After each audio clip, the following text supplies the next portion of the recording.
누가복음 4장 33절부터 35절까지 말씀입니다.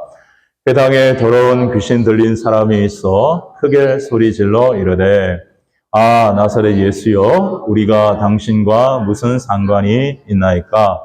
우리를 멸하러 왔나이까? 나는 당신이 누구인 줄 아노니 하나님의 거룩한 자니이다. 예수께서 꾸짖어 이르시되 잠잠하고 그 사람에게서 나오라 하시니 귀신이 그 사람을 무리 중에 넘어뜨리고 나오되 그 사람은 상하지 아니한지라. 아멘. 하나님 아버지, 오늘도 부족하고 연약한 종을 세우셔서 하나님 말씀을 증거하게 하시니 감사합니다. 말씀을 증거하는 저와 함께 듣는 우리 성도들 모두가 한 성령으로 감동되고 충만해서 말씀의 진실을 깨닫고 말씀의 핵심을 잘 깨닫고 우리의 삶에 적용하고 순종함으로 말미암아 하나님께 영광 돌리며 살아갈 수 있는 우리 모두가 될 수 있도록 은혜를 베풀어 주옵소서. 거룩하신 예수님의 이름으로 기도하옵나이다. 아멘. 자리에 앉으시기 바랍니다. 오늘 저는 귀신 들린 사람을 고치시는 예수님, 귀신 들린 사람을 고치시는 예수님이라는 제목으로 누가복음 제17번째 말씀, 17번째 말씀을 증거하도록 하겠습니다. 예수님은 자기의 고향 나사렛에서 이사야 61장 1절 이하의 말씀을 읽고 오늘날 이 말씀이 너희 귀에 응하였다 하시면서 바로 메시아로 오신 예수님 자신의 사명을 선언하시고 말씀을 가르치셨습니다. 그러나 그 말씀 중에 나사렛 사람들의 귀를 거스르게 하는 말씀이 있었는지 그들은 무척이나 심하게 화를 내면서 배척을 하였습니다. 그리고 예수님은 가버나움으로 오셨습니다. 그리고 가버나움에서도 안식일에 말씀을 가르치셨습니다. 어떻게 보면 누가복음 상으로 볼 때 여기서부터 갈릴리의 가버나움 회당에서의 가르침에서부터 본격적인 예수님의 공생의 사역이 시작된다 할 수 있는데 그 시작이 바로 회당에서 말씀을 가르치시는 것으로 시작을 했다는 것입니다. 우리 4장 31절 32절 한번 같이 읽어보시도록 하겠습니다. 갈릴리의 가버나움 동네에 내려오사 안식일에 가르치심에 그들이 그 가르치심에 놀라니 이는 그 말씀이 권위가 있음이라라. 아멘. 예, 말씀을 가르치시는 것으로 시작을 했고 그 말씀이 보통 그들의 랍비나 선생들의 가르침보다는 전혀 다른 신성함과 영적 권세가 있는 그러한 말씀이므로 매우 놀랐더라 하는 것으로 시작을 하고 있습니다. 그런데 이제 4장 마지막 절에 보면 어떻게 되어 있냐면은 이렇게 되어 있습니다. 43절, 44절이 마지막 절인데요. 누가복음 4장 43절 중반부터 44절까지 같이 읽어보겠습니다. 시작. 예수께서 이르시되 내가 다른 동네들에서도 하나님의 나라 복음을 전하여야 하리니 나는 이 일을 위해 보내심을 받았노라 하시고 갈릴리 여러 회당에서 전도하시더라. 아멘. 자, 이 31절, 32절 말씀을 가르치신 예수님 그리고 43절, 44절 복음을 전도하신 예수님 그 사이에 많은 병자를 고치시고 또 한 사람에게 귀신 들렸던 사람에게 귀신을 쫓으시고 또 여러 사람에게서 귀신이 또 들려 있었는데 많은 병자들 속에 포함되어 있었죠. 그들에게서 귀신이 또 나가는 그러한 사역들, 병자들이 고침받는 그러한 사역들이 바로 예수님의 말씀을 가르치시는 사역과 복음을 전도하는 사역 가운데에 이렇게 자리 잡고 있는 이러한 구조로 오늘 이 누가복음 4장 31절부터 44절까지의 말씀이 그렇게 우리에게 읽혀지고 있습니다. 이렇게 말씀을 그런 구조로 들여다보니까요. 어떤 생각, 어떤 깨달음이 생기느냐면 예수님의 사역의 시작은 가르침이고 끝은 전도구나. 늘 예수님의 사역의 시작과 끝은 말씀을 가르치는 것이고 복음을 전파하는 것이구나. 그리고 그러한 과정 속에서 병자도 고치고 귀신도 내어 쫓는 일들이 일어나는 거구나 하는 것을 생각하게 되었습니다. 그러므로 병자를 고치고 귀신을 내어 쫓는 그 자체가 의미 있다기보다는 진리의 말씀을 가르치시고 복음을 전파하는 과정 속에서 주님이 그런 귀신을 쫓으시고 병자를 고치는 것을 그러한 말씀을 전하고 전도하는 것에 필요적인 필요성을 가지고 하신 것들이다. 그래서 그 병자를 고치고 귀신을 내어 쫓는 것은 말씀을 가르치고 전도하는 그런 삶의 여정 속에서 일어나야 하는 것이지 그것만 독립적으로 추구하거나 그것만 중요하게 생각하거나 해서는 안 되는 것이다 하는 그러한 생각을 하게 되었습니다. 예수님은요, 이 본문에서도 가르침과 전도가 그의 중요한 사역이었지만 예수님은 십자가의 죽음에 이르시기까지 그의 사역의 핵심은 역시 가르침과 전도였다는 것을 우리가 알 수가 있습니다. 여러분, 예수님 십자가 지시기 전에 누가복음에 보면 예수님을 위해서 많은 여자들이 이렇게 가면서 막 울었습니다. 안타까웠겠죠. 슬펐겠죠. 그러자 우리 예수님이 누가복음 23장 28절에 뭐라고 그러셨는지 기억하십니까? 예루살렘의 딸들아, 나를 위해 울지 말고 너희와 너희 자녀를 위해 울어라. 그렇게 가르치셨습니다. 깊은 의미를 갖고 있는 말씀이죠. 십자가에 매달리기 바로 직전에까지 그 여인들을 향해 중요한 진리의 말씀을 가르쳤습니다. 너희들이 나를 위해 울어주는 거 고마운 일이지만 나는 구원을 위해서 내 갈 길을 가는 거고 진짜 울어야 할 대상은 죄인인 너희와 너희 자녀들이야. 너희들이 구원받는 것이 정말 중요해. 너희들이 구원받게 하기 위해서 내가 왔고 내가 십자가 지는 거야. 나 위해 울지는 마. 그 마음 이해하지만 그 눈물 닦고 나를 위해 흘린 눈물 흘리지 말고 너희 자신의 죄와 너희 자녀들의 죄와 너희 가족의 죄와 너희의 친구와 친척들의 죄와 이 인류의 죄를 위해 울 줄 알아. 그리고 복음을 전하는 자가 되어줘 하는 말씀이 그 안에 들어있는 거 아니겠습니까? 끝까지 가르치시는 거예요. 끝까지 전도하신 예수님 십자가 위에서 모진 고통을 당하고 계신데 두 강도가 옆에 있었는데 두 강도가 처음에는 둘 다 막 예수님을 모욕하고 비방하고 조롱했지만은 예수님의 십자가 위에서의 언어와 그 행동과 얼굴 표정과 그 거룩함과 구별됨과 성스러움을 보고 한 강도가 전도받잖아요. 여러분, 예수님 꼭 말로만 전도하신 것이 아니라 삶으로도 표정으로도 행동으로도 그 분위기로도 전도하시고 마지막에는 결정타 날리셨잖아요. 나를 기억해 주소서. 당신의 나라 임하실 때. 예수님, 네가 오늘 나와 함께 낙원에 있으리라. 끝까지 여러분, 예수님은 십자가 지시는 전후 과정에 기적을 행하지 않았습니다. 병 고치지 않았습니다. 귀신 내어 쫓지 않으셨어요.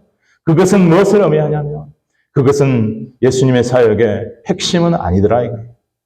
예수님의 사역의 핵심은 진리를 가르치시고 복음을 전파하셔서 영혼을 구원하시고 그래서 자기가 십자가 제물이 되는 것을 이해하고 사람들이 그 십자가를 믿고 부활하신 것을 믿고 구원받는 것을 위해서 우리 예수님이 이 땅에 오신 줄로 믿습니다.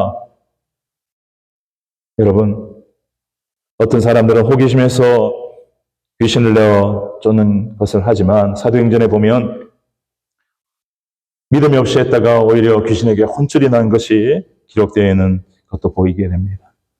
그리고 어떤 목회자들은 자기가 귀신을 내어 쫓고 병자를 많이 고치면 유명해질 것이라고 생각했기 때문에 그런 능력을 달라고 기도하며 몸부림치면서 그러한 사역들을 하려고 하는 사람이 있습니다. 잘못된 것입니다. 잘못된 것입니다. 우리는 예수 믿는 것이 내가 잘 되려고 믿는 것이 아니라 하나님의 뜻을 이루기 위함이며 하나님을 기쁘시기 위함이고 무엇보다도 예수님이 이 땅에 오신 죽어진 영혼들, 잃어버린 영혼들을 살리기 위해서 우리가 성숙한 신자는 그를 향해서 나아가는 것이지, 자기의 유명함이나 자기의 어떤 그 명예를 높이기 위해서 신앙생활하는 게 아니에요. 그것은 하나님을, 예수님을 이용해 먹는 것밖에 안 되지 않습니까? 여러분,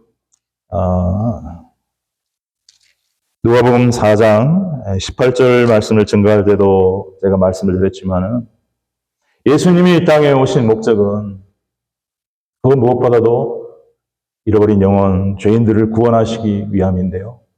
이 잃어버린 영혼들, 죄인들이요, 그 원래 하나님이 창조하셨던 원래의 그 본래의 그 온전하고 거룩하고 아름답고 성스럽고 향기롭고 온전하고 순수하고 깨끗함을 잃어버렸어요.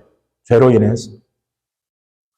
그리고 그 자리에 사탄, 마귀, 귀신, 악령, 죄악, 죽음, 이것들이 지배하고 다스려서 눌려있고 포로가 되고 보지 못하고 그렇게 되어 있기 때문에 예수님께서 이 땅에 오셔서 주의 성령을 기름 부음 받으시고 하나님의 뜻, 이사야 61장 1절 이하의 말씀처럼 포로된 자에게 자유를, 눈먼 자에게 다시 보게 함을 전파하며 눌린 자를 자유롭게 하기 위한 여고 이 땅에 오신 것입니다.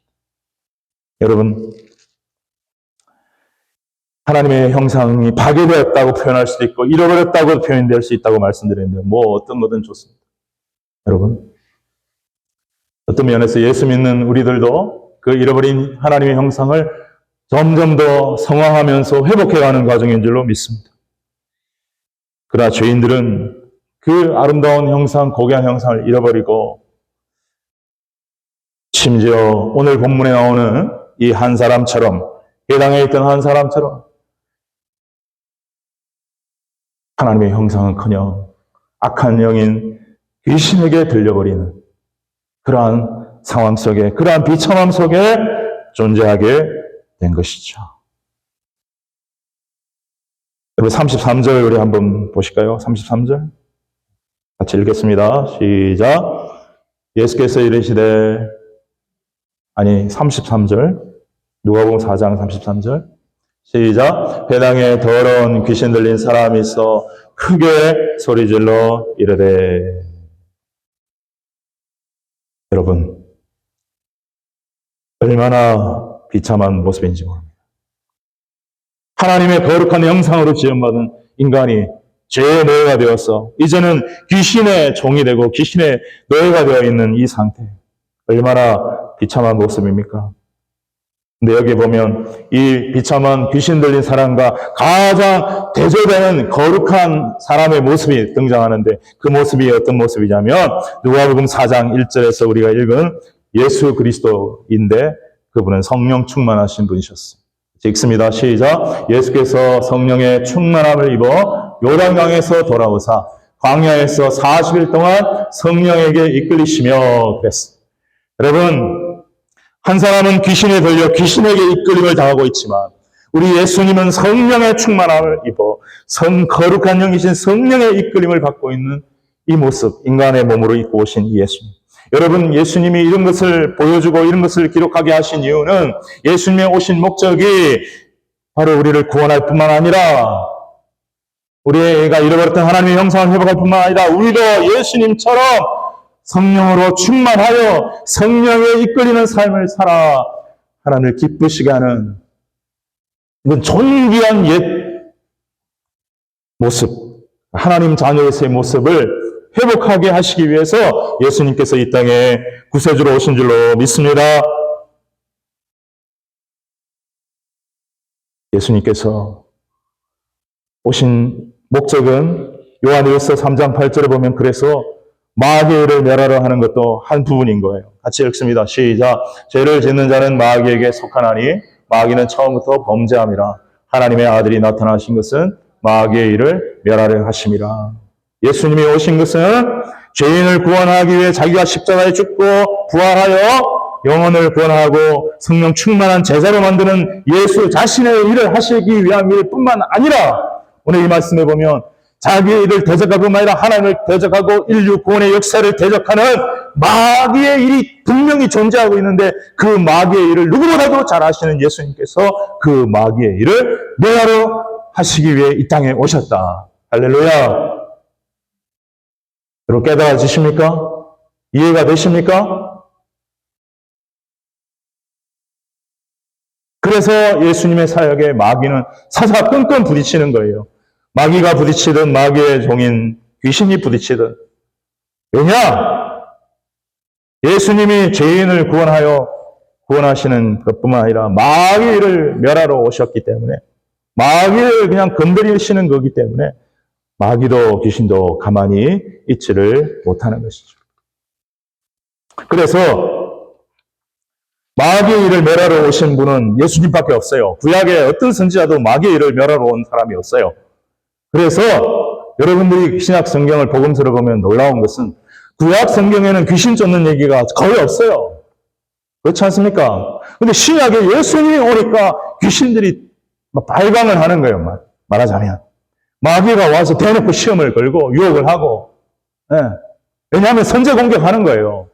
그리고 빛이신 예수님이 오니까 어둠들이 견디지를 못하고 드러나는 거예요. 구약의 어떤 선지자도 그런 영적 권세와 존재감과 능력과 권능을 가진 존재가 없었거든요. 그러니까 어떤 면에서는 귀신들이 숨어 있을 수도 있고 가장할 수도 있었지만 예수님이 오자마자 귀신들이 드러나고 귀신들을 쫓아내는 그러한 역사를 하신다는 것. 그것은 여러분 그러므로 참 너무나 아름답고 귀한 일이에요. 여러분 어떤 사람들은 귀신 쫓는 길은 잘못된 오해나 상처가 있어서 그거를 이상한 거나 잘못된 걸로 여기는데 절대 그렇지 않습니다. 귀신 쫓음의 오리지널은 예수님입니다. 할렐루야. 그리고 그 예수님의 귀신 쫓음은 그 귀신 들림을 인하여 망가진, 더러워진, 여러분 심지어 그라사 지방에 한 귀신 들린 사람, 귀신 몇 명이 들어왔다 그랬어요. 군대가 들어왔다 했죠. 2,000명 돼지떼에 들어가는 군대가 들어왔다 했잖아요. 여러분 한 명의 귀신이 들어올 수도 있고 10명의 귀신이 들어올 수도 있고 100명, 1000명의 귀신이 들어올 수 있는데 한 가지 목적은 뭐냐? 사탄의 목적 똑같아요. 죽이고 도적질하고 멸망시키는 것뿐이에요. 더러운 귀신이라고 했어요. 더럽게 하는 거예요. 죄짓게 하는 거예요. 인생을 망가뜨리는 거예요. 하나님 자녀와는 정반대의 더욱더 악령 충만한 마귀의 자녀를 만드는 걸 하는 거예요. 네. 그런 것을 예수님 가만히 놔둘 수 없어요. 그래서 예수님이 쫓아내시는 겁니다. 그래서 우리는 예수님이 귀신 쫓는 걸 볼 때에 정말 귀한 일 하시구나, 멋진 일 하시구나, 아름다운 일 하시구나, 이 세상에 어떤 인간의 능력으로도 할 수 없는 일을 예수님이 하시는구나, 우리에게 모범을 보여주시는구나 생각하시고, 네, 우리도 똑같습니다. 어떤 귀신 들림에 사람을 경험하게 되거나 내 안에 어떤 귀신의 역사가 감지될 때는요, 성경적으로 영적으로 잘 분별해서 예수님처럼 아름답게 믿음으로 능력 있게 귀신을 물리치고 쫓아낼 수 있는 저와 여러분 되시기를 주님의 이름으로 축원합니다. 귀신을 벌벌 떨면서요, 귀신에 대해서 모르고 귀신을 무서워하고 아니면 귀신을 오해하고 귀신 쫓는 것에 대해서 이단시하고 무조건 그렇게 해서는 안 되는 거예요. 여러분, 귀신은 실존입니다. 귀신은 우리의 삶 가운데 역사합니다. 사탄이 존재하는 것처럼 사탄의 쫄개들인 귀신도 역사하는 거예요.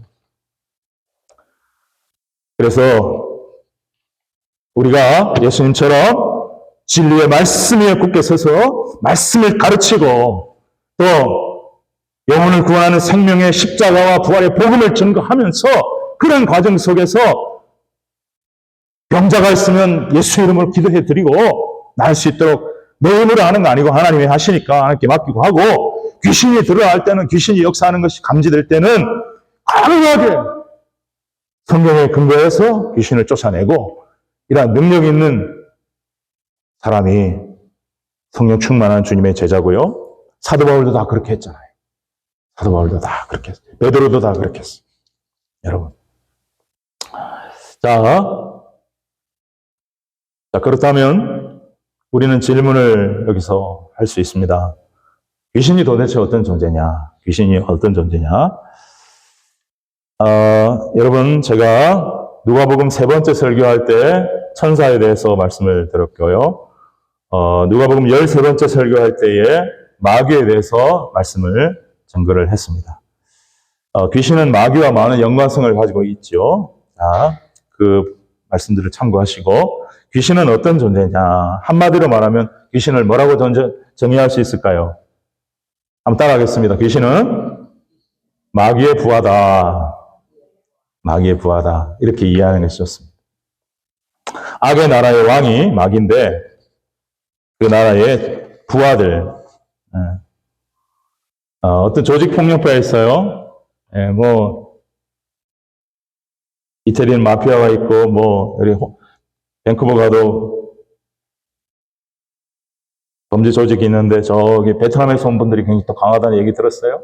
한국에도 무슨 파 조직들이 많죠? 그 조직들에 말하자면 세계의 제일 두목이 마귀예요. 그리고 그 중간 보스들이 있고, 하위급들이 있고. 그래서 그 제일 악의 나라의 우두머리, 두목이 사탄 마귀고요. 그리고 그 중간 보스 밑에 하급 모든 그런 쫄개들이 다 귀신이라고 보는데. 그래서 그 중간 보스는 미혹의 영이다. 이런 말을 성경에 쓰고 있는데 좀 그런 것들이 들어가지 않을까. 완전히 귀신들은 그러면 뭐냐? 제일 쫄개들을 귀신으로 생각하시면 될 것 같아요. 귀신은 마귀의 완전히 쫄개들이다. 자, 계시록 12장 7절에 보면 하늘에 전쟁이 있었는데 천사장 미가엘과 그의 사자들과 용과 그의 사자들이 싸웠는데 용과 그의 사자들이 패해서 땅으로 내려왔다 그랬습니다. 요한계시록 12장 9절을 한번 보겠습니다. 시작. 큰 용이 내쫓기니 옛뱀 곧 마귀라고도 하고 사탄이라고도 하며 온 천하를 깨는 자라. 그가 땅으로 내쫓기니 그의 사자들도 그와 함께 내쫓기니라 그랬어요. 미가엘 천사장과 그의 사자들, 그의 부하들, 천사들. 용은 마귀 사탄을 가리키는데 용과 그의 사자들. 원래 천사장이었어요. 타락하고 범죄하여 사탄이 되고요. 그를 따르던 천사들이 함께 타락하여서 이제 타락되어진 것들이 바로 귀신이다. 이렇게 보는 것이 가장 성경적인 대답이 아닌가 그런 생각을 합니다.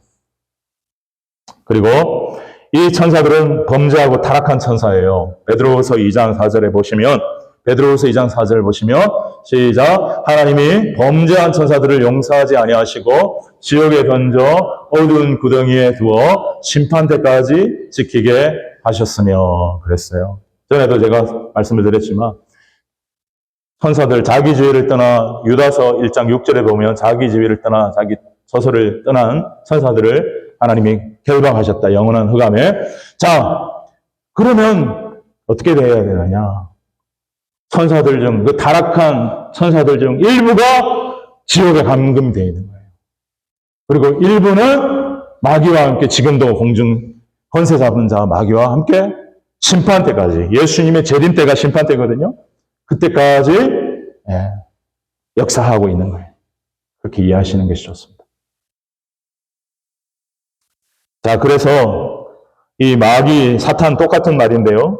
헬라어로는 디아블로스라는 말이고요. 항상 마귀와 사탄은 단수로만 씁니다.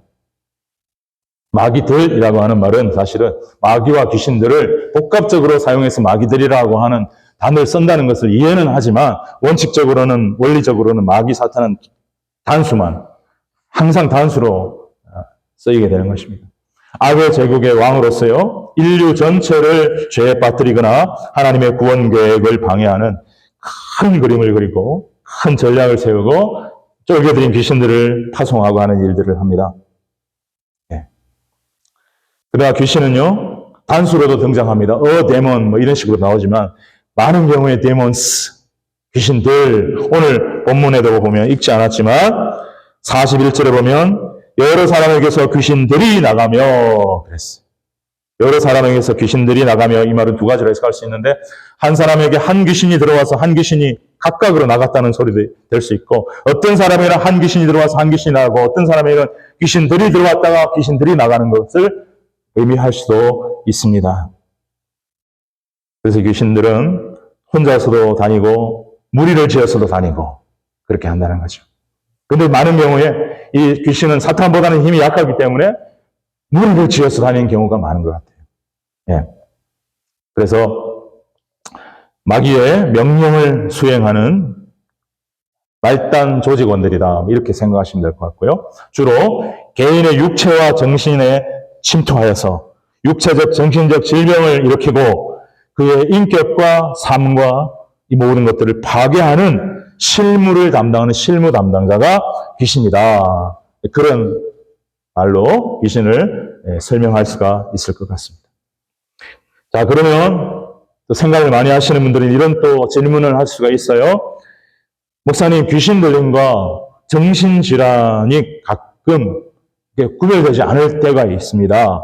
그걸 어떻게 구별해야 되나요? 자, 이것을 위해서 우리 그리스도인으로서 훌륭한 정신의학 전공한 박사님, 그리고 신학을 전공한 박사님 유언정 교수님을 제가 소개합니다. 그냥 이건 참고로만 아시고요. 교회 홈페이지에 올려놨어요. 이분과 한 남자 신경정신과 신실한 또 그리스도인인 의사 선생님 간증을 올려놨어요. 그리고 그분들의 것들을 구글 같은 데 찾으면 귀신 들림과 정신질환의 차이가 뭔가를 설명해 주는 글도 나와요. 그런 걸 한번 읽어보시기 바랍니다. 그러나 대부분 귀신 들림은 표가 확 납니다.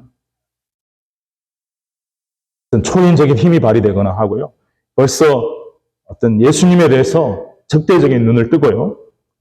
찬송을 부르거나 기도하려고 하면 막 반항을 하고요. 정신질환을 갖고 있는 사람은 그 정도까지는 하지 않아요. 정신질환을 가진 사람은 예수님에 대해서 그렇게 적대적이거나 거부하거나 그러진 않습니다. 그러나 귀신 들린 경우는 대부분이.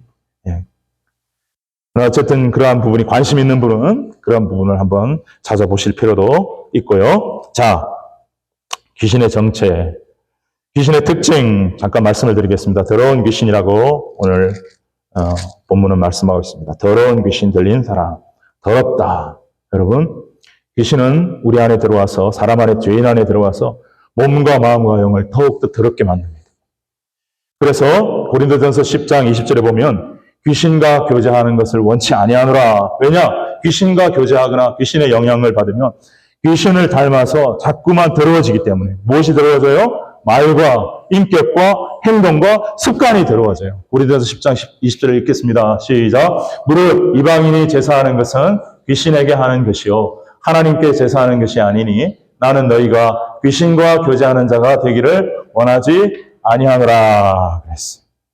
자, 그러면 성경은, 사도 바울은, 예수님은 우리가 귀신과 교제하는 대신에 누구와 교제하기를 원하실까요?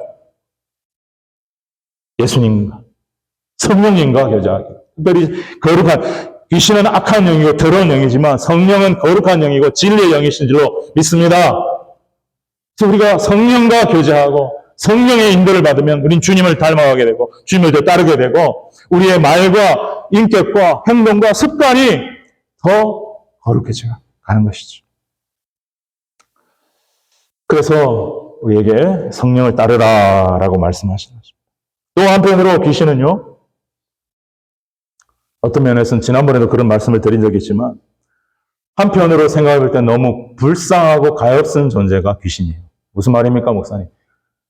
원수 같은 귀신이 무슨 불쌍하고 가엾습니까? 왜 그러냐 하면 그 이유가 그렇습니다. 우리 34절 한번 읽어보겠습니다. 34절 시작. 아, 나사렛 예수여, 우리가 당신과 무슨 상관이 있나이까? 우리를 멸하러 왔나이까? 나는 당신이 누구인 줄 아노니 하나님의 거룩한 자니이다.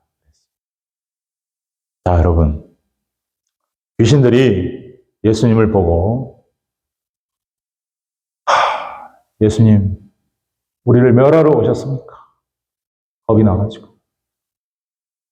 당신이 우리가 무슨 상관이 있길래 이렇게 오셔서 우리를 멸하러 하십니까? 자, 이 말은 귀신이 자기들이 멸망당할 존재라는 것을 안다는 거예요? 모른다는 거예요? 안다는 거예요.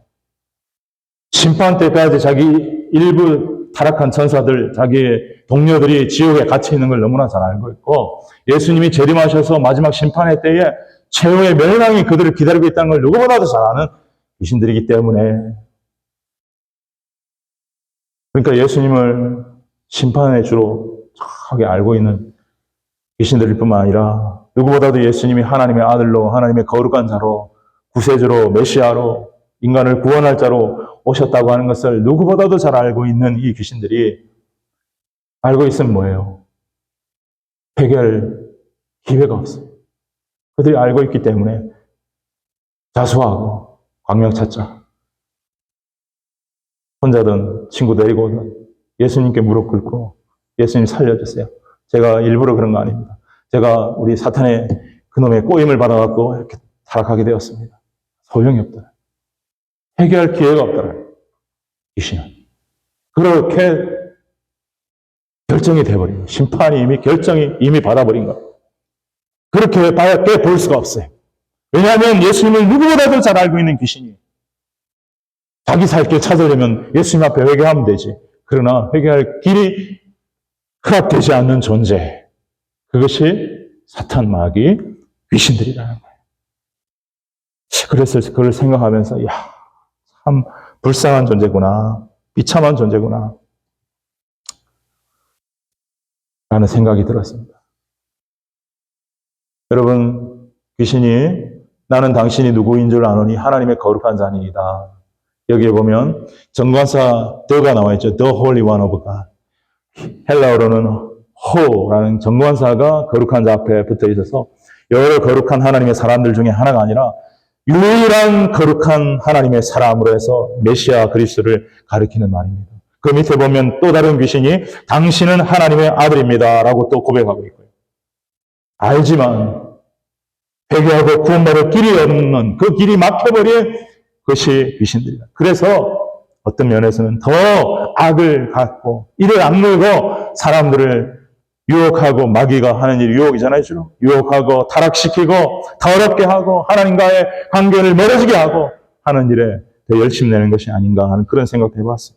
자, 그렇게 생각한다면 여러분, 우리 인간이 가지고 있는 가장 하나님 앞에서 귀한 특권 중에 하나는 뭘까요?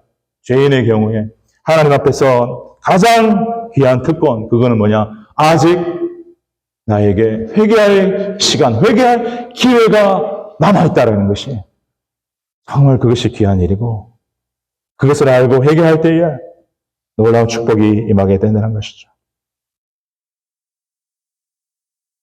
사랑하는 여러분, 하나님은 죽음 이후에는 회개할 기회가 생기지 않지만 육신의 목숨이 끊어지기 전에 이 땅을 살아가는 동안 그 어떤 죄인에게도 회개할 기회를 열어주시고 끊임없이 누군가를 통해서 예수 그리스도를 증거하게 하시는 줄로 믿습니다, 여러분. 왜냐하면 디모데전서에 하나님은 누구든지 구원을 받기를 원한다고 말씀하고 있기 때문에 그 일에 저와 여러분도 동참하고 쓰임받게 되기를 주님의 이름으로 축원합니다. 회개가 그래서 무섭고, 회개가 그래서 귀하고, 회개가 그래서 축복이라는 거예요. 회개. 누가복음 16장에 우리가 잘 아는 부자와 나사로 이야기 나옵니다. 떵떵거리며 호의호식하며 살았던 부자. 지옥 불 속에 들어가 물 한 방울 먹을 수 없는, 마실 수 없는 그 고통스러운 곳에 이르러 한 가지 깨달은 거 있었습니다. 자기에게 5 형제가 있었다고 말하고 있습니다. 형들인지 동생인지 모르지만 다 포함해서 5명의 형제들이 있는데, 생각해보니 그들도 가만히 저렇게 살다가는 나처럼 지옥 들어올 게 뻔하거든. 그래서 정신이 번쩍 들어서 아브라함에게 부탁합니다. 저 나사로 다시 세상으로 보내서 우리 형제들에게 증거하게 하소서. 죽은 자들 가운데서 돌아와서 천국과 지옥을 얘기하면, 하나님에 대해서 구원에 대해서 얘기하면 믿고 돌아가지 않겠습니까? 소용없다. 자, 뭐라고 말씀합니까? 우리 누가복음 16장 30절 같이 읽습니다. 시작. 이르되 그렇지 아니하나이다.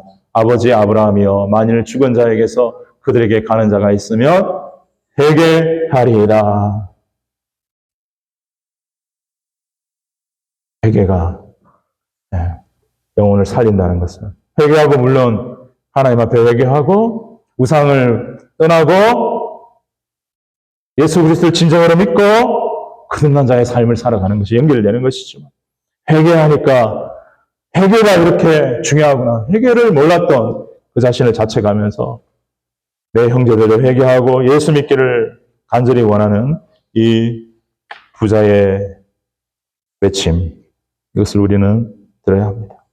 여러분, 그렇기 때문에 십자가에 예수님이 십자가에 옆에 있던 두 강도 중에 한 사람이 정말 그 죄인 중에 괴수와 같은 삶을 살았지만 그래도 복 있는 사람이고 은혜 받은 사람인 것은 죽기 직전의 마지막 순간에 자기의 죄를 깨닫고 예수 그리스도의 십자가 앞에 보혈 앞에 회개하고 전심으로 자기를 낮춰서 예수님 보고 살려달라고 했을 때 우리 예수님 그 회개를 진정한 회개와 믿음을 보시고 영생을 구원을 천국을 허락해 주신 우리 주님이신 줄로 믿습니다.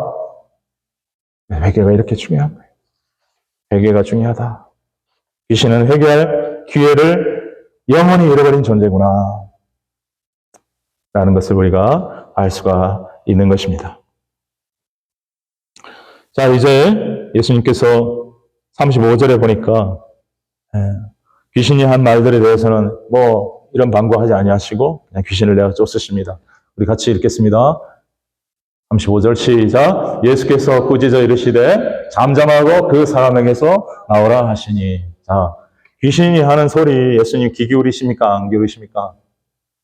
맞는 말이라도 너 그 소리 들을 필요 없다. 예수님은 귀신에게서 예수님 증거받는 소리 듣기를 원하죠.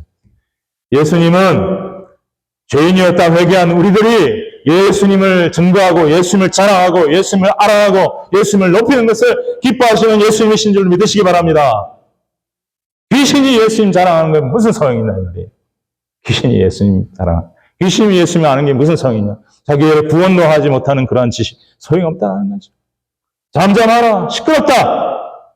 너희들은 이미 심판받은 존재들이다. 예수님은 귀신보다 그 사람이 더 중요하기 때문에 한시라도 빨리 쫓아내어 주기를 원하셨어요. 귀신과 대화하기를 원하지 않았어. 한시라도 빨리 예수님은 귀신을 쫓아내셨습니다. 꾸짖어 이르시되 잠잠하고 그 사람에게서 나오라 선포하셨습니다. 명령하셨습니다. 예수님은 이런 명령의 권세를 가진 최고의 분이십니다. 할렐루야. 우리는 그 권세를 빌어서 사용하는 사람들인 줄로 믿습니다. 우리는 예수님의 이런 권세를 빌어서 믿음으로 우리 것으로 만들어서 이렇게 쓰는 것이지. 우리가 그 권세를 만들어내는 일도 없고 그러한 권세를 창조할 능력도 없는 사람들. 그걸 분명히 아셔요. 우리는 예수님의 권능과 권세를 빌어 쓰는 존재들이다. 예수님께 잘 보여야 되고 예수님께 꼭 붙어있고 예수님의 그 권세를 의지하고 이렇게 해야 돼요. 그러자 귀신은 그 역시 한마디 말도 없이 한마디 말할 수가 없어요. 그 영적 권세 앞에 그대로 그 사람 넘어뜨리고 떠났습니다. 그러나 그 사람은 전혀 다치지 않았습니다. 그리고 나았습니다. 성경에 기록되어 있지 않지만 기뻐 뛰며 춤추며 예수님을 믿고 따르고 의지하지 않았겠습니까? 네. 자, 여기서 우리는요, 귀신을 대적하는, 쫓는 방법을 좀 생각해 볼 수가 있습니다. 물론 우리가 많이 들었던 말씀이지만 다시 한번 확인하고 다시 한번 이렇게 복습을 자꾸 해나가는 겁니다. 그래서 어떤 상황이 딱 닥칠 때 그런 말씀들이 좀 생각이 나면 좋겠어요. 먼저, 귀신을 생각할 때 항상 사탄의 마귀의 부하라고 생각하고 그걸 묶어서 생각해 보세요. 마귀를 대적하고 마귀의 유혹을 이기는 것과 비슷합니다. 예수님께서 마귀의 유혹을 어떻게 이기셨습니까? 어떻게 이기셨어요? 말씀으로 대적하셨죠. 오늘도 예수님 말씀으로 할 때 구약 성경의 그 구약에 기록된 말씀으로 아니라 예수님의 입에서 나오는 말씀으로 대적하셨습니다. 선포하셨죠. 잠잠하고 나오라. 예수님은 그 귀신 들린 사람을 생명을 구원하기 위해서 하나님의 권세를 여기서는 사용하시고 귀신을 쫓으신 거예요. 말씀으로 대적하신 겁니다. 그 말씀에 능력이 있기 때문입니다. 자, 귀신을 쫓는 방법 중에 중요한 것이 말씀이라는 것이 나옵니다. 우리가 아까 읽은 계시록 12장 10절, 11절 보면 같이 봅시다. 11절 보시면 그 용과 무리들을 이제 이기는 비결이 11절에 나와 있는데요. 이렇게 말씀하고 있습니다. 시작. 또 우리 형제들이 어린 양의 피와 자기들이 증언하는 말씀으로서 그를 이겼나니 이겼으니 그들은 죽기까지 자기들의 생명을 아끼지 아니하였더라. 아하, 어린 양의 피, 예수 그리스도의 보혈과 증언하는 말씀으로, 하나님의 말씀으로 그들을 이겼으니, 그를 누구? 마귀와 그의 부하인 귀신들을 예수님의 보혈과 말씀으로 이기는구나. 여러분 믿으시면 아멘. 그래서 귀신 쫓는 축사에 사역하는 곳에는 항상 보혈을 찬송합니다. 왜냐하면 귀신이 예수 그리스도의 보혈을 무서워하기 때문이에요. 믿으십니까? 그래요. 그리고 말씀으로 대적하는 거예요. 말씀은 에베소서 6장에 하나님의 전신갑 중에 성령의 검이라 했어요. 말씀에 굳게 서서 딱 권세 있게 말씀을 가지고 뭐 예수님 이름, 예수님이 이 사람에게서 네가 나오는 걸 원하신다. 성경에 그렇게 기록되어 있다. 그런 말씀들을 하셔도 되고 해서 말씀으로 공격하면 귀신이 나가는 거예요. 그리고 그들은 믿음을 가진 사람들이었습니다. 어떤 믿음이요? 자기들의 생명을 주님을 위해서 아끼지 않을 정도의 충성과 헌신된 믿음을 가진 사람들이었습니다. 그런 믿음을 가진 사람들이 그 말씀을 가르치고 전도하는 과정 속에서 귀신이 마귀가 역사할 때 부딪혀서 이겨내더라 이겁니다. 할렐루야. 네. 그리고 예수님께서 어느 날은 산에 올라가 기도하시는데 남은 제자들이 어떤 사람이 와서 내 아들이 귀신 들렸으니까 고쳐주세요 했더니 뭐 여러번 시도를 했지만 귀신이 나가지 않을 때에 예수님이 고쳐주시면서 우리는 왜 고치지 못합니까? 왜 귀신을 내어 쫓지 못합니까? 했을 때 뭐라고 하셨냐면 마가복음 9장 28절 중반부터 29절입니다. 시작. 우리는 어찌하여 영이 그 귀신을 쫓아내지 못하였나이까? 이르시되 기도 외에는 다른 것으로는 이런 종류가 귀신이 나갈 수가 없느니라. 할렐루야. 기도는요. 다시 말씀드립니다. 말씀을 가르치고 복음을 전도하면서 그들의 영혼이 구원받고 그들이 주님의 제자로 세워질 것을 위해서 기도하는 기도의 과정 속에서 귀신이 대적하거나 할 때 그 귀신을 이제 예수님, 하나님 쫓아주세요라고 크게 애원하면서 간절히 기도하며 나갈 때에 그 기도를 통해서 귀신이 나가게 되는 그런 의미입니다. 귀신만을 대적하고 병자만을 위해 기도하는 것이 아니라 이 모든 영혼 구원과 주님의 제자로 세워지는 이 모든 것들을 생각하면서 그 안에서 이루어지기를 원합니다 하고 나가는 것이죠. 우리 유명한 사도 바울도 귀신을 쫓을 때에 예수님의 이름으로 귀신을 쫓았습니다. 사도행전 16장 18절입니다.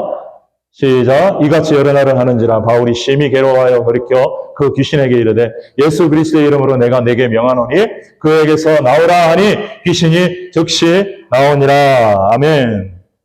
예수님의 이름에 능력이 있고 권세가 있죠. 그것을 바울은 확실히 믿었습니다. 생명을 걸고 믿었습니다. 목숨 바쳐 믿었습니다. 그리고 그는 아까도 잠깐 말씀드렸다시피 병자 고치고 귀신 쫓는 일만 하러 쫓아다니는 사람이 아니었어요. 뭐하러 돌아다니는 사람이었습니까? 생명의 말씀, 구원의 말씀, 진리의 말씀을 전하고 가르치고 구원으로 인도하고 주님의 제자를 삼는 일에 목숨을 걸고 하는 과정 속에서 이런 귀신들이 공격해 오거나 병자들이 왔을 때에 그러한 과정 속에서 간절히 기도하는 과정 속에서 필요에 따라 예수 이름으로 귀신도 쫓고 기도로 귀신도 쫓고 기도로 병자도 고치고 하는 이러한 일을 하였다는 것을 다시 한번 기억하는 저와 여러분 되시기를 주님의 이름으로 축원합니다. 그래서 바울은 예수님이 하셨던 일을 똑같이 하였던 것이고 그리고 그런 과정 속에 성령이 역사하셨고 많은 교회를 세우고 많은 영혼을 구원할 수가 있었던 것이죠. 여러분 오늘 제가 설교 시간에 시간이 되면 우리나라 최초의 목사님 중에 한 분이고 제주도에 선교를 가셔서 복음을 전한 이기풍 목사님이 어떻게 복음을 전했고, 그 첫 번째 계기가 귀신 들린 사람을 고침으로써 이제 복음이 전해지는 역사가 일어났다라는 것을 좀 증거해 드리려고 했는데, 시간이 되지 않을 것 같았어요. 다음에 기회에 시간이 되면 해드리도록 하겠습니다. 놀라운 얘기가 있거든요. 참 신비로운 얘기인데, 일단 오늘 전할 말씀을 한번 해보고, 혹시 마지막에라도 시간이 되면 하겠지만 안 될 것 같습니다. 죄송하고요. 자, 이렇게 귀신을 대적하는 방법을 우리가 또 복습하였습니다. 자, 그런데 이번에 주님께서 귀신과 관련된 말씀을 묵상하는 가운데 은혜 주신 말씀이 있습니다. 바로 스가랴서 13장 1절부터 2절 말씀인데요. 스가랴서 13장 1절부터 2절 말씀. 자, 우리 스가랴서는 여러분이 잘 안 읽는 성경 중에 하나일 겁니다. 어렵기도 하고요. 근데 거기에 유명한 예수님에 대한 예언의 말씀이 하나 나옵니다. 낙이 타신 거. 그거는 누구나 다 아실 겁니다. 스가랴서 9장 9절에 보면 그는 겸손하여서 왕이지만 어린 나귀 새끼를 타고 입성하셨다라는 그런 말씀이 나와 있고, 그 예언을 예수님께서 예루살렘에 입성하실 때에 그 절기를 뭐라 그러죠? 예루살렘 입성하는 절기를 뭐라 그러죠? 고난주간 전에 뭐라 그래요? 갑자기 생각이 안 나요. 예? 정려주일. 여러분, 정려주일. 정려주일의 예언이 바로 이 스가랴서 9장 9절 아닙니까? 이거 저만 기억이 안 나죠. 다 기억이 안 났어요. 한 사람도 기억이 안 났어요. 이 정려주일의 그 예언의 말씀이 스가랴서 9장 9절로서 이 말씀은 유명하죠. 대부분 이 말씀은 다 압니다. 그런데 스가랴서가 14장이나 되어 있고요. 스가랴서는 안 읽은 사람도 많을 거지만 스가랴서 13장 1절 2절도 예수 그리스도의 예언의 말씀입니다. 참 이번에 귀신과 관련해서 묵상하면서 은혜 많이 받았던 말씀인데 한번 읽어보겠습니다. 같이 읽겠습니다. 시작. 그날에 죄와 더러움을 씻는 셈이 다윗의 족속과 예루살렘 주민을 위하여 열리리라. 그날 예수님의 날에, 구원자가 오는 날에. 복잡하게 생각할 거 없습니다. 죄와 더러움을 씻는 샘물은 우리 주 예수 그리스도의 보혈밖에 없는 줄로 믿습니다. 예수님이 피 흘려서 인류의 죄를 씻게 하는 그러한 날이 올 것이다. 죄와 더러움을 씻게 되는 그러한 날이 올 것이다. 그날 예수님이 이제 그걸 갖고 오셨죠. 그리고 2절 말씀 같이 읽습니다. 시작. 만군의 여호와가 이르노라. 그날에 내가 우상의 이름을 이 땅에서 끊어서 기억도 되지 못하게 할 것이며 거짓 선지자와 더러운 귀신을 이 땅에서 떠나게 할 것이라. 아멘. 여러분, 하나님이 가장 싫어하시고 예수님도 가장 싫어하는 세 개가 여기 나와 있습니다. 물론 다른 것들도 더 있을 수 있지만 대표적인 세 개가 딱 꽂으로 나와 있습니다. 첫 번째 먼저 하세요. 우상 숭배. 두 번째 먼저 하세요. 거짓 선지자. 세 번째 먼저 하세요. 더러운 귀신. 여러분, 이스라엘 백성들이 멸망한 가장 주된 원인이 우상 숭배 때문이었습니다. 우상이라고 하는 것은 하나님보다 더 앞장세우고 더 높게 생각하는 모든 것이 다 우상입니다. 그죠? 여러분,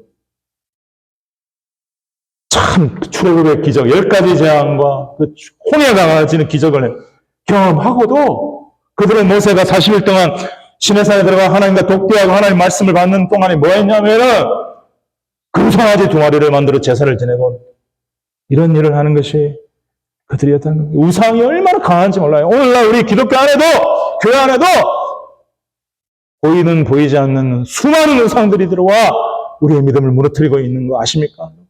우리 안 그런 척하지만 어떤 경우에 우리는 예수님보다 하나님보다 우상을 더 따릅니다. 아니, 말을 바꿔 하면 예수님보다 훨씬 좋아하는 그것이 바로 우상입니다, 여러분. 그게 뭐가 됐든 간에 우리는 그거 핑계댈 수 없어요. 거짓말할 수 없어요. 다 있어요. 그 외에 마귀가 역사하는 거예요. 자, 북이스라엘이 솔로몬의 죄악 때문에 여로보암이 북이스라엘을 차지하게 되었는데 이 여로보암이 왕이 되고 나자 첫 번째로 한 게 뭐냐? 북이스라엘 10개 지파 백성들이 남유다 가서 제사 지내고 성전 가는 것을 싫어해가지고 우리에게도 신이 있다. 그래서 베델과 단에 금송아지 우상을 만들어놓고 거기 가서 제사 지내겠어요. 우상 숭배가 얼마나 무서운 죄악인지 모르고 하나님은 우상 숭배하는 이스라엘 왕 남유다 왕들을 그렇게 싫어하셨는데 그 중에 대표적인 자들이 므낫세 왕 같은 경우 또 몇몇 악한 왕들의 특징 중에 하나는 우상 숭배에 거의 빠져있던 사람들이에요. 여러분, 예수님은 오셔서 회개하고 복음을 믿고 하나님 나라에 들어가야 되는데 우상을 버리라는 거예요. 우상을 숭배하는 죄를 회개하라는 겁니다. 믿으십니까? 회개의 첫 번째가 뭐냐? 우상 숭배했던 거를 회개할 이 자신이 우상일 수도 있다. 이 자신 스스로가 네가 추구하는 성공, 네가 추구하는 그 목표가 우상일 수도 있다. 그 권력, 그 돈, 그 행복, 그것이 예수님보다 하나님보다 더 높아질 때 너의 우상이 될 수 있다. 그걸 회개하라는 거예요. 끝까지 회개하라고 우리에게 말씀하시는. 그리고 두 번째 거짓 선지자는 뭡니까? 거짓 예언자라고도 말 수 있는데 거짓 종교를 이끄는 자들, 거짓 진리를 증거하는 자들. 이방 종교는 말할 거 없고요. 여러분, 예수님께서 그래서 오셔서 위선된 바리새인과 서기관들을 독사의 자식들 하면서 그렇게 뭐라고 하신 것은 그들이 참 진리인 예수를 모르고 예수를 비방할 뿐만 아니라 거짓 진리를 자기 마침 참 진리인 것처럼 그들의 위선을 감춰가면서 지옥 백성 하나를 찾아갖고 더 큰 지옥 자식으로 만들어버리는 어마어마한 일을 하고 있었기 때문에 예수님은 그들에게 그렇게 화를 내셨던 거예요. 여러분, 예수님은 모세와 같은 선지자, 아니 모세보다 활등한 위대한 선지자라는 말씀을 분명히 들었습니다. 여러분, 참 선지자 중에 선지자는 우리 주 예수 그리스도밖에 없는 줄로 믿습니다. 참 진리를 가르치시고 선포하시는 분은 우리 주 예수 그리스도밖에 없어요. 예수님은 거짓 선지자를 몰아내기를 원하세요. 우리가 예수님 이름으로 우리가 예수님을 믿을 때 거짓 선지자를 구별하여 거짓 선지자를 대적하기를 원하세요. 세 번째, 더러운 귀신. 더러운 귀신은 우리를 더럽게 합니다. 우리 말과 행동과 인격과 우리의 습관을 더럽게 합니다. 예수님이 이 일들을 하셨다는 거예요. 그리고 마침내 십자가에서 피 흘려 죽으심으로 죄와 더러움을 씻는 샘물이 열리게 하시고 어떤 사람도 예수님 앞에 나와 겸손한 심령이 되어서 회개하면 그리고 그를 믿으면 구원받는 길을 열어주신 분이 우리 주 예수님이신 줄로 믿습니다.